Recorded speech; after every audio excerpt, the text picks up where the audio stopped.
Hi hello welcome back to Sripathi's kitchen. పనస బిర్యానీకి కావాల్సిన మసాలాను ఎలా తయారు చేసుకోవాలో ముందు వీడియోలో ఆల్రెడీ చెప్పాను కదా. అయితే ఇప్పుడు బిర్యానీని చేద్దాం. ఒక కుక్కర్ తీసుకొని దానిలో తగినంత వాటర్ పోసుకొని మసాలా దినుసులు అన్నీ అందులో వేసుకోవాలి.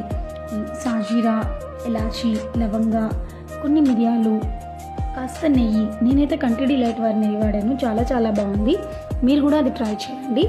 కాస్త ఉప్పు వేసి నీళ్లు మరుగుతుండగా మనం ఆల్రెడీ కడిగి పెట్టుకున్న బాస్మతి రైస్ని అందులో వేసి 75% వరకు కుక్ చేసుకోవాలి.